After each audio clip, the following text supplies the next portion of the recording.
ऊपर बिल्डिंग को बनाया जाता है। Church in the Bible is depicted as a building which is on its process. और इस प्रकार से कलीसिया को वचन में एक बिल्डिंग बताया गया है।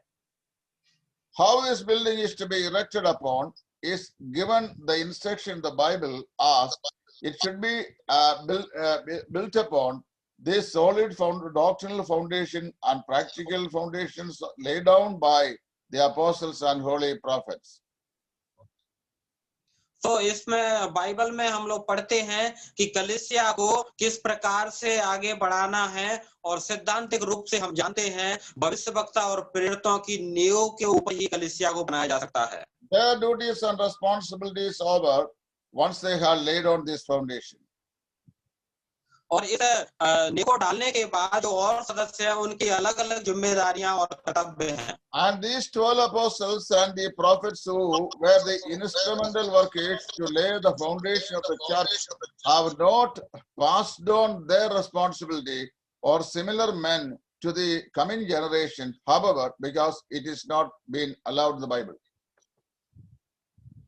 इन 12 प्रेरितों ने, 12 शिष्यों ने और भविष्यवक्ताओं ने अपनी सेवा को और जो नींव डालने की क्रिया को उन्होंने किसी दूसरे आगे के मनुष्य को नहीं सौंपा है। Okay, see, we really understand that these gifted men, the apostles and prophets, therefore, no more in existence in the church. और आज के दौर में भविष्यवक्ता और प्रेरितों का अस्तित्व कलीसिया में नहीं है। So this is what we understand it. और इस प्रकार से हम लोग इस बात को समझते हैं। See, then we have the rest of the 3 ministries or offices out of these 5 mentioned in Ephesians chapter 4. अब इफिसियों 4 अध्याय में 5 को छोड़ के हमने 2 के विषय में अध्ययन कर लिया है। अब हमारे बीच में केवल 3 जो वरदान हैं उनके विषय में भी हम लोग देखेंगे। If apostles and prophets are no more in their service, then we have the other 3 in existence. They are evangelists, pastors, and teachers. और अब सेवा में भविष्यवक्ता और प्रेरितों का कोई अस्तित्व नहीं है, केवल अब प्रचारक और पादरी और शिक्षक हैं। These are the 3 spiritual gifted offices now in existence with the church. केवल कलीसिया में अब ये तीनों लोग हैं जिन्हें वरदान पवित्र आत्मा के द्वारा मिला है। According to the protocol, apostles come first, prophets come second, and the third is given the name evangelist. और इस सिद्धांत के अनुसार प्रेरित जो हैं वो प्रथम स्थान में हैं, भविष्यवक्ता दूसरे स्थान में हैं, तीसरे स्थान में आते हैं इवांजेलिस्ट यानी प्रचारक। See, of all the 3 spiritual gifted offices which the risen Lord has given to his church now, the first of them, it comes the evangelist and his office. और आज इन तीनों में से जो वरदानिक लोग हैं, इनमें से आज जो कलीसियाओं में हैं वो हैं इवांजेलिस्ट। Very sad to say that the brethren have a traditional teaching that evangelist has his offices outside the church, and whereas only teachers or pastors are within the church. और ब्रदर सिद्धांत के अनुसार हम इस बात को समझते हैं कि जो इवांजेलिस्ट हैं वो बाहर प्रचार के लिए हैं, और जो पास्टर हैं और जो शिक्षक हैं वो कलीसिया में सेवा करते हैं। I am here not going to teach the brethren Siddhanta, but the Bible Siddhanta. और मैं यहाँ पर ब्रदरन सिद्धांत को सिखाने के लिए नहीं हूँ, केवल यहाँ पर मैं बाइबल का सिद्धांत क्या है वो सिखाऊंगा। I think the European missionaries who came down in India, because of their power and authority, they have introduced this fancy teaching that evangelists have their office outside the congregation, and the church is being occupied by the elders or teachers. और मैं ऐसा विश्वास करता हूं जो Europe से जो प्रचारक मिशनरी लोग आए थे उन्होंने इस प्रकार सिखाया है, और उन्होंने इस सिद्धांत को बरकरार रखा है कि इवांजेलिस्ट केवल बाहर जाकर सेवा करें, चर्च में एल्डर और पास्टर लोग ही सेवा करेंगे। I don't bother what the European missionaries have taught the churches here. और मैं उसके विषय में कोई चिंता नहीं करता हूँ कि यूरोप के जो प्रचार के लोगों ने कलीसिया में क्या सिखाया है, My botheration goes to what the Word of God teaches. लेकिन मैं इस विषय पर विचार करता हूँ कि परमेश्वर का वचन इस विषय में क्या बताता है। My Bible says, in the absence of the apostles and prophets, according to the protocol, evangelist is the next and the first office in the church. और भविष्यवक्ता और प्रेरितों के बाद आज कोई कलीसिया में प्रथम स्थान है तो वो इवांजलिस्ट का है। If our traditional elders would listen to my teaching this morning, they will call you immediately after this class to stop my teaching because this is contrary to brotherhoodism. और जो पीढ़ी दर पीढ़ी जो लोग इस जो विश्वास रखते हैं वो मेरी क्लास के बाद में आपको फोन करेंगे कि सर की शिक्षा को बंद कर दीजिए। And if somebody calls you and give you such instruction, I am not afraid because this is my well conviction which the Holy Spirit of God has given to me in the Word of God as it is plainly written in Ephesians chapter 4. और चाहे आपको कोई भी phone करे, मैं उस विषय में किसी प्रकार की चिंता नहीं करता हूं और वो आपको बताएंगे कि ये ठीक शिक्षा नहीं है, लेकिन मैं वचन से आपको शिक्षा बता रहा हूं जो इफिसियों 4 अध्याय में हमें बताया गया है। Now of these three different offices remaining in the church, evangelists come first and then comes the pastors and teachers. और जो 3 कलीसियाओं में जो वरदान बचे हुए हैं उनमें से सबसे पहले इवांजलिस्ट है, उसके बाद पास्टर, एल्डर्स और पास्टर और फिर शिक्षक हैं। It is not with the kind permission and mercy out of the mercy of elders that an evangelist is in the assembly and then designating his service. Rather, the evangelist and elders have together, they should together promote the ministry and services of a congregation. और ऐसा नहीं है कि Elder लोग, pastor लोग इवांजलिस्ट को बाहर सेवा के लिए भेज दें, बल्कि ऐसा है कि सभी लोग मिलकर कलीसिया की बढ़ोतरी के लिए सेवा करें। But down through the decades, our elders have suppressed this evangelist within the congregation, and therefore many of, that means 99.99% of our evangelists are just like the patients admitted in the hospital, though they are conscious, unable to speak out. और जो कई दशकों से Elder लोगों ने हमारी कलीसियाओं में इस माहौल को बना के रखा है कि इवांजलिस्ट केवल एक भेंट करने वाले ही हैं। The brotherhoodism, traditional brotherhoodism have given an anesthesia dose to every evangelist so that they should not be moving on in the church, but rather they say that their ministry is completely and perfectly outside the congregation. और जो traditional जो पीढ़ी दर जो Brethren के जो सिद्धांत हैं, उन लोगों ने इवांजलिस्ट को ऐसा रखा है कि वो केवल बाहर जाके ही सेवा करें, कलीसिया में नहीं। I'll explain a little bit about this gifted evangelist, who is he and what is his duties. और मैं कुछ इवांजलिस्ट प्रचारक की ड्यूटी के विषय में, उनके कर्तव्य के विषय में आपको विस्तार रूप से बताना चाहूंगा जो परमेश्वर ने उसको वरदान दिया है। Evangelist is one of the 5 gifts given to the church, not outside the church, given to the church, and the primary duty of the evangelist is to evangelize the unsaved. और जो 5 लोगों में से जो वरदान दिए गए उनमें से जो इवांजलिस्ट एक है, वो चर्च के बाहर नहीं, चर्च के अंदर में परमेश्वर का वचन को प्रचार करना है। Every born again believers have the primary responsibility to communicate gospel to the unbelievers. और प्रत्येक जो उद्धार पाए हुए लोग हैं वो प्राथमिक रूप से बाहर जाके लोगों को परमेश्वर का सुसमाचार सुनाएं। That is true, but at the same time, evangelists are a particular office which is being lifted up by the risen Lord in the congregation to stand for proclaiming the gospel of Jesus Christ to the world. और इसी प्रकार से दूसरों को प्रचार करना कोई भी कर सकता है, अच्छी बात है, लेकिन इवांजेलिस्ट भी जो कलीसियाओं में जो फल आएंगे, बढ़ोतरी होंगे, उनको परमेश्वर का वचन प्रचार करने के लिए एक अलग से पद है। The difference between an evangelist and a pastor or teacher is essentially that evangelist ministry is universal, whereas the pastors or teachers ministry is confined within the congregation. और जो इवांजेलिस्ट एक प्रचारक की जो सेवा है वो सार्वभौमिक है, वो कहीं भी बाहर जाके अंदर भी कर सकते हैं, लेकिन पास्टर और जो शिक्षक हैं वो एक कलीसिया के अंदर ही सिखा सकते हैं।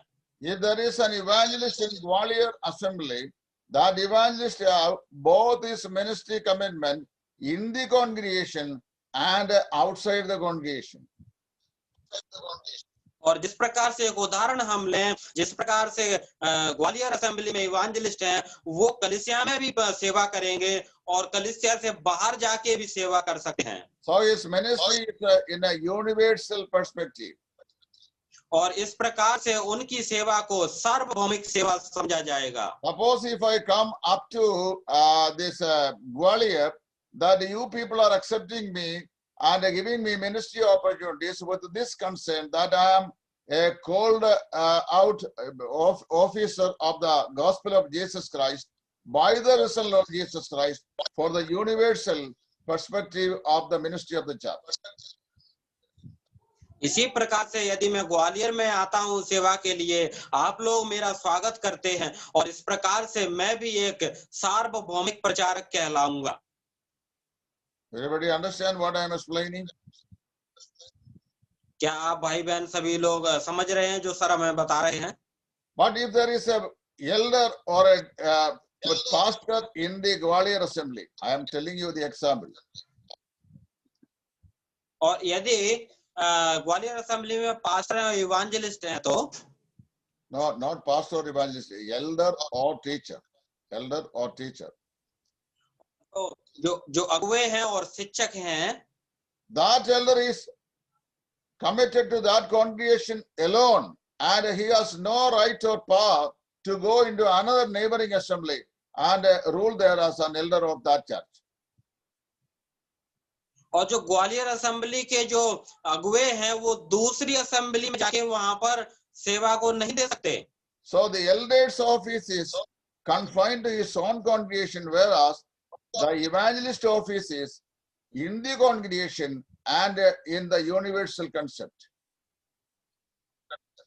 और जो एल्डर हैं, जो अगुवे हैं, वो अपनी कलीसिया की सेवा में बंधे हुए हैं, लेकिन जो इवांजेलिस्ट प्रचारक हैं वो सार्वभौमिक हैं। But there is a difference with this office in regards to evangelist himself. लेकिन जो प्रचारक के साथ में, इवांजेलिस्ट के साथ में भी उसमें थोड़ा अंतर है। Not all evangelists are having the gift of ministry in the church. Pardon, sir? Not all evangelists have the gift of ministries in the church. और सभी जितने भी प्रचारक हैं, इवांजेलिस्ट हैं, सभी को ऐसा वरदान नहीं मिला है कि वो कलीसिया में ही सेवा करें। Some evangelists have the gift of exhortation, gift of ministering on the word within the congregation, plus evangelizing the world outside. कुछ लोगों के पास ऐसा आपकी ओर से वरदान है, वो कलीसिया की बढ़ोतरी के लिए भी कलीसिया में सेवा करते हैं और बाहर जाके भी जो सुसमाचार की सेवा करते हैं। But some evangelists have only the gift of evangelizing the people outside. They have no specific gift given to minister in the congregation. लेकिन कुछ इवांजेलिस्टों को परमेश्वर की ओर से केवल यही वरदान मिले हैं कि बाहर जाकर परमेश्वर का सुसमाचार लोगों के साथ में बांटें। Such evangelists who have no spiritual gifts to be exercised within the congregation must be in subjection and cooperation to the elders in the congregation, and then he have to carry out his various ministries outside the church. और जिन इवांजेलिस्ट को, प्रचारक को ऐसे वरदान नहीं है, वो लोग एल्डर के समक्ष रह के उनको समर्पित होके उनके द्वारा सीख सकते हैं कि बाहर भी कैसे सेवा करें। But those evangelists who have both the gifts of ministering within the congregation and witnessing outside the congregation, they have to carry on both the duties as the Lord has entrusted them these spiritual gifts. लेकिन जिन इवांजलिस्ट प्रचारकों को दोनों प्रकार के वरदान मिले हैं, कलीसिया में भी सेवा करें, बाहर जाकर सुसमाचार की सेवा करें, उन लोगों को विश्वास योग्यता के साथ दोनों कार्यों को करना चाहिए। I will put up certain examples from New Testament how this ministry is given to us in the Bible.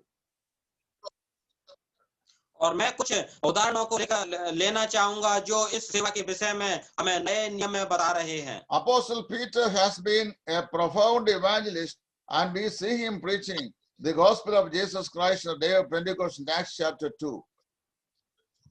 और हम लोग पतरस के जीवन से देखते हैं कि वो एक प्रचारक थे और पिन्तेकुस्त के दिन प्रभु के वचन का सुसमाचार प्रचार कर रहे हैं। वो हम लोग प्रेरितों के काम 2 अध्याय में देखते हैं। At the same time, he introduced himself as a co-elder in one of his epistles written in the New Testament.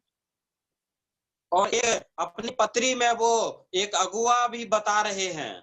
So Peter has been an apostle and an evangelist and an elder at the same time.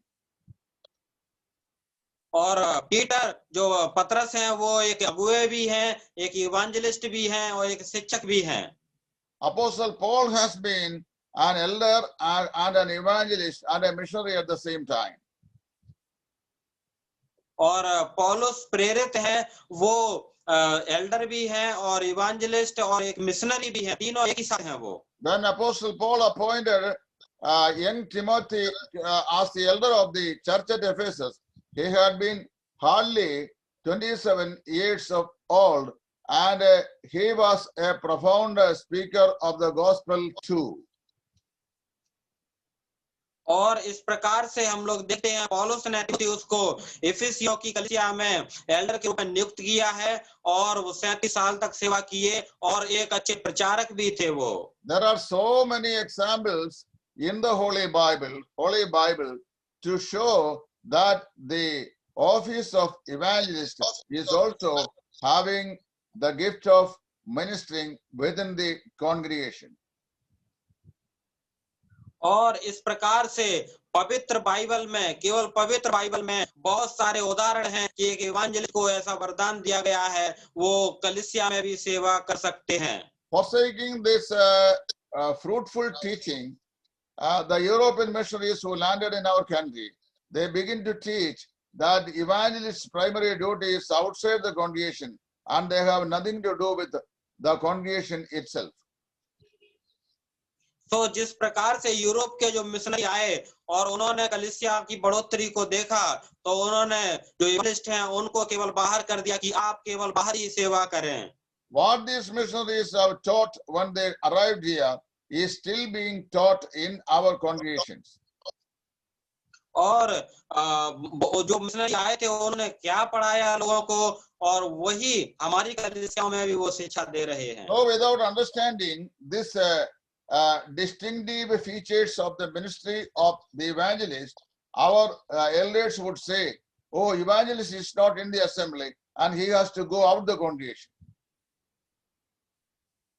और इस प्रकार से यदि हमारे कलीसिया के Elder लोग कहते हैं कि इवांजलिस्ट कलीसिया के अंदर सेवा नहीं देंगे, वो केवल बाहर ही सेवा कर सकते हैं। Everyone teaching in such a way, the church is actually standing contrary to the teachings of the Holy Spirit.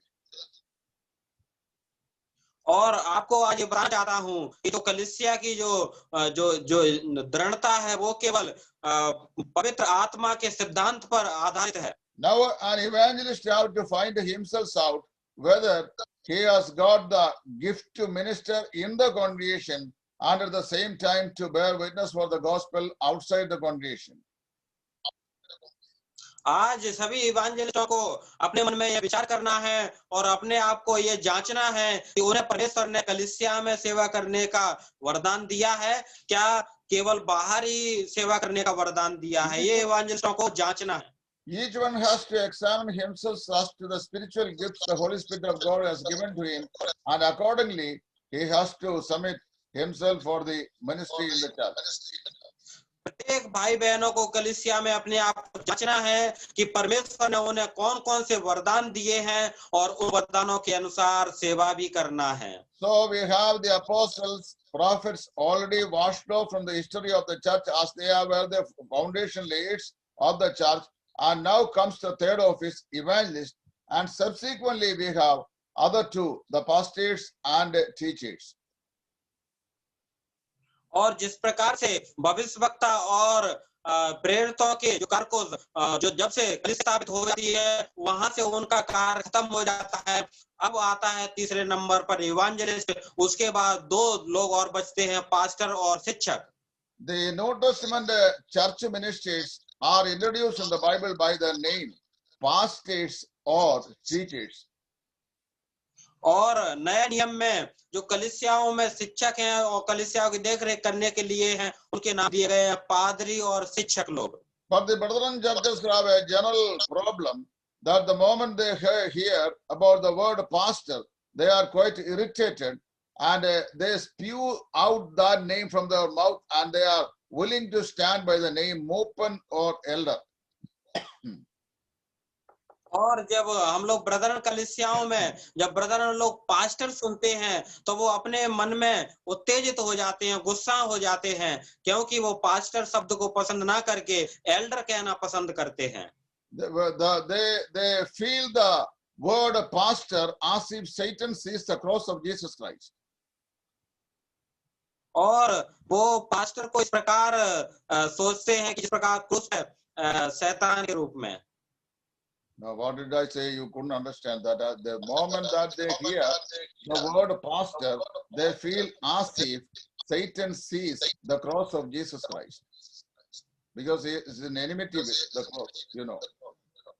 Ji. So, जिस प्रकार शैतान प्रभु यीशु मसीह को क्रूस पे देखता है, उसी प्रकार से जो एल्डर लोग हैं पास्टर शब्द सुन के क्रोधित हो जाते हैं. The moment Satan hears about the cross of Jesus Christ, he is disturbed.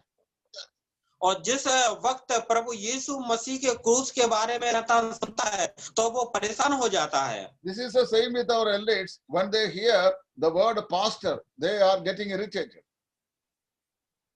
और इसी प्रकार से जो हमारे एल्डर हैं वो पास्टर शब्द सुन के क्रोधित हो जाते हैं, परेशान हो जाते हैं. They choose to know themselves by the name elder, not pastor.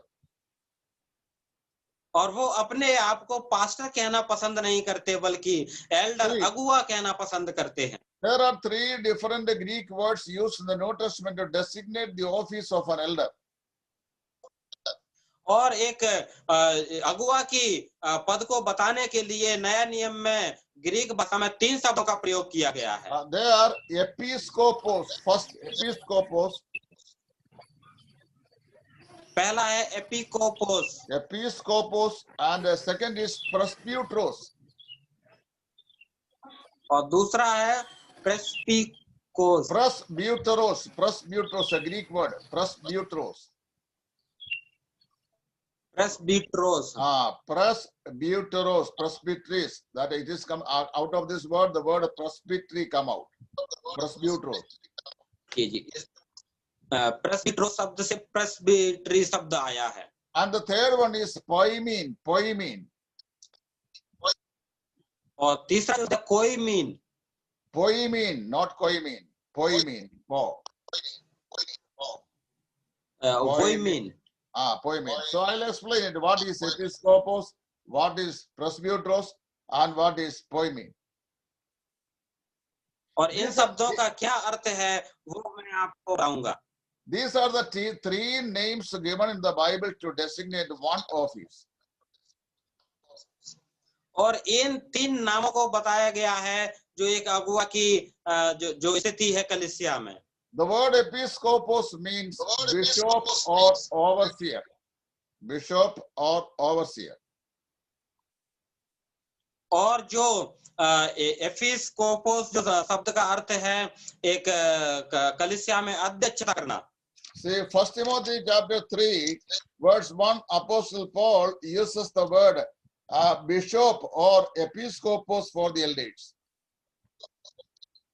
आइए हम लोग पढ़ते हैं पहला तीमुथियुस 3 अध्याय में हम लोग देखते हैं अध्यक्ष की योग्यता के विषय में। Paul says here that this is a true saying. If a man decides the position of a bishop, he decides a good work. So the elder is referred here as the word bishop.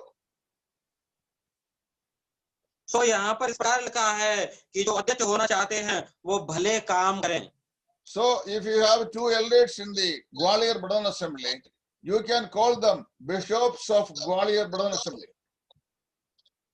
और यदि आपके कलीसिया में दो अगुवे हैं तो आप उन्हें ब्रदरन असेंबली ग्वालियर के अगुवे कह सकते हैं, बिशप कह सकते हैं। Biblically speaking, there is nothing wrong to call them by name bishops. और यदि हम लोग उनको बिशप बुलाते हैं तो कोई गलत बात नहीं है। But why the reason that we are not calling our elders by name bishop is another thing. और लेकिन हम लोग अपने अगुवों को बिशप के नाम से नहीं बुलाते हैं।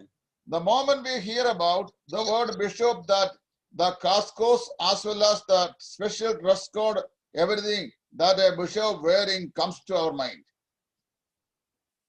और जब हम लोग बिशप नाम को बुलाते हैं तो हमारे मन में एक ऐसी बात आ जाती है कि बिशप के पास एक ड्रेस होना चाहिए और ड्रेस में होना चाहिए। There is no such a dress code assigned to the New Testament bishops or elders in the Bible.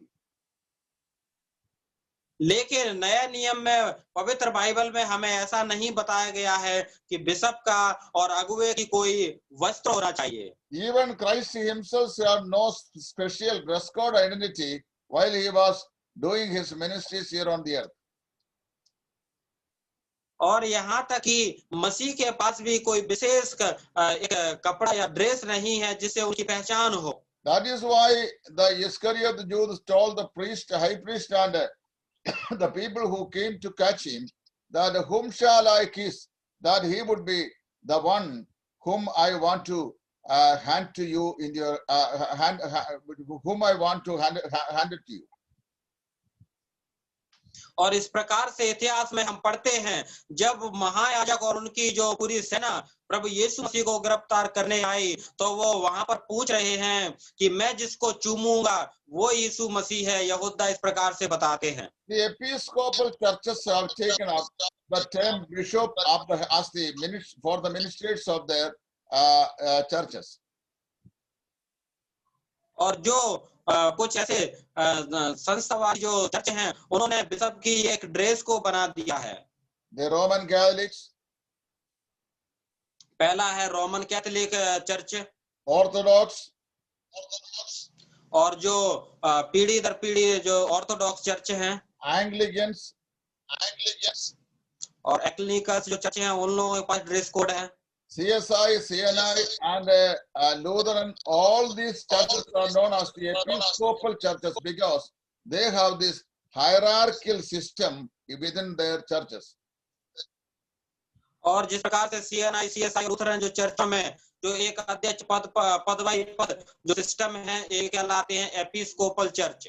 They believe that the bishop is a highest officer in the church, and under him comes then priest and then deacons and ladies. और इस प्रकार से वो लोग सोचते हैं कि bishop के पास बहुत बड़ा पद है, उसका मान है, उसके नीचे और जो एल्डर हैं और जो पादरी लोग हैं वो आते हैं। That teaching is not complementing to the teachings of the apostles in the New Testament. और इस जो ये सिद्धांत है वो बाइबल के सिद्धांत से और प्रेरितों के सिद्धांत से मेल नहीं खाता है। Because of this Episcopalian churches set up, that the brethren are not accepting the word bishop to their ministries in the church. इस प्रकार से एपिस्कोपल जो चर्च हैं और इसी प्रकार से ब्रदरन जो लोग हैं वो बिशप शब्द को ग्रहण नहीं करते हैं, पसंद नहीं करते हैं। The second word which is used to refer an elder of the church is presbyteros. Presbyteros. और दूसरा जो शब्द बताया गया एल्डर के लिए प्रेस्बिटेरोस। Acts chapter 20 verse 27 and 28, we see this particular term is used by Apostle Paul. और हम लोग देखते हैं प्रेरितों के काम 20 का 28 में जो पौलुस ने अगुओं के लिए प्रयोग किया है। Acts chapter 20 gives us a long discourse of the Apostle Paul when he was about to leave from the city of Ephesus to Jerusalem. और यहाँ पर हम देखते हैं जब पौलुस एफेसस को छोड़ना चाहते थे तो वहाँ के अगुए लोगों के साथ एक बहुत बड़ी उनकी बातचीत चली है। When he was about to say goodbye to the city of Ephesus, that he called on the elders from the church and gave them some very important instructions. और जब पौलुस एफेसस कलीसिया से विदा हो रहे थे तो उन्होंने सभी अगुओं को बुलाया और उनको निर्देश दिए। The word presbyteros is the word which is translated in that chapter as elders of the church. और जो प्रेस्बिटेरोस जो शब्द है वो यहाँ पर दिया गया है कि कलीसिया के अगुए। So we have already discussed about episcopos and then presbyteros. और अभी हमने एपिस्कोपोस और प्रेस्बिटेरोस शब्द को हम लोगों ने देख लिया है। Episcopos is referring to bishops as well as presbyteros is speaking about elders. और जो एपिस्कोपोस जो है वो बिशप के बारे में बता रहा है, प्रेस्बिटेरोस है जो एल्डर के बारे में हमें बताता है। The word elder is specifically denoting the idea of Christian maturity, not physical age. और इस प्रकार से जो अगुआ शब्द है वो हमें जो आत्मिक की परिपक्वता को बताता है। The brethren have a general notion that one person, in order to become the elder of the congregation, his hair has to become gray.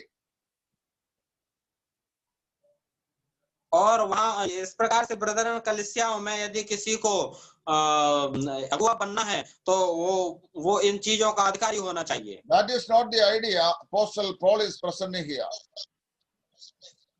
और यहाँ पर वो सोच पौलुस यहाँ पर नहीं बताते हैं। The word elder has nothing to do with the physical age, but spiritual maturity. और जो अगुआ शब्द है वो आत्मिक और शारीरिकता से कुछ लेना देना कुछ अंतर नहीं पता है। That is the primary reason Apostle Paul tells Timothy that the new disciple should not be appointed as an elder to the congregation. और इस बात को लेके पौलुस तिमोथेयुस को सिखाते हैं तो नए जो विश्वासी हैं वो लोग एल्डर के रूप में स्थापित नहीं किए जाने चाहिए। The word elder is therefore strictly speaking about the spiritual maturity in the word of God and maturity in Christian character, which are the essentials to be appointed as an elder. और जो अगुआ शब्द है वो आत्मिक परिपक्वता को दिखाता है, जैसे कि वचन में परिपक्वता और मसीह स्वभाव में परिपक्वता को दिखाता है। Now we have the third word which is used in this relation. और तीसरा जो शब्द है उसको भी हम लोग देखेंगे। The third word is actually the word poimen. Poimen means a shepherd. Poimen means a shepherd. और जो तीसरा शब्द है पोइमिन उसका मतलब है चरवाहा। The word shepherd is a person who is assigned to look after the needs of the sheep. और जो चरवाहा है उस व्यक्ति का काम यही है कि भेड़ बकरियों को चराए। Every elders are appointed by the Holy Spirit of God in the congregation to look after the various needs of the sheep. और प्रत्येक अगुवे जो कलीसिया में नियुक्त किए गए हैं वो कलीसिया की भेड़ों की विश्वासियों की देखरेख के लिए नियुक्त किए गए हैं। In John's Gospel chapter 10, our Lord Jesus Christ said that he is the good shepherd and we are the sheep on his pastures. और हम लोग यूहन्ना 10 अध्याय में पढ़ते हैं प्रभु यीशु मसीह हमारा अच्छा चरवाहा है और हम उसकी चराई की भेड़ें हैं। So in today's class, we have learned that the elders of the church are known in the Bible with 3 different names, and all the 3 names are designating one single office, the elder. और हम लोग देखते हैं इन Bible के अनुसार 3 शब्दों का प्रयोग किया गया है जिसको हम लोग अगुआ के विषय में देख They रहे are हैं। episcopos first, that is bishop, and then presbyteros second, that is elder, and thirdly poimen, that is pastor or a shepherd. और जो Episcop- प्रीस्टरोस है जो है वो जो बिशप के विषय में बताता है। और Episcopos means bishop, एपिस्कोपोस का मतलब है बिशप, presbyteros elder, और जो प्रिस्बिटरोस है वो अगुआ के विषय में हमें बताता है। and the word poimen is pastor. और जो पोइन शब्द है वो बताता है पास्टर और चरवाहा। So, brethren can call their church ministers by any of these names, either bishop or elder or pastor. That there is nothing wrong to address them as with any one of these words.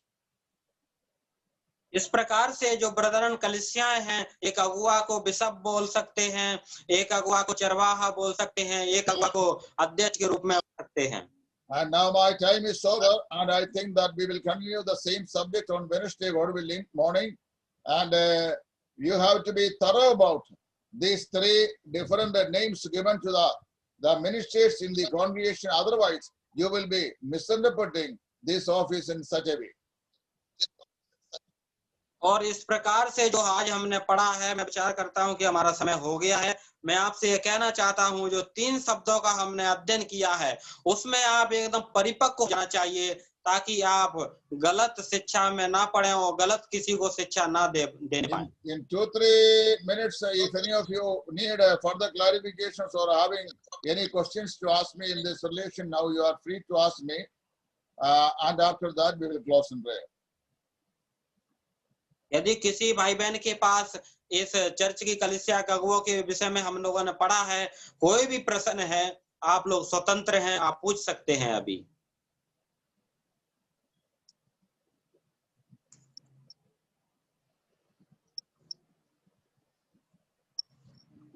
Any Atmis, they got any questions?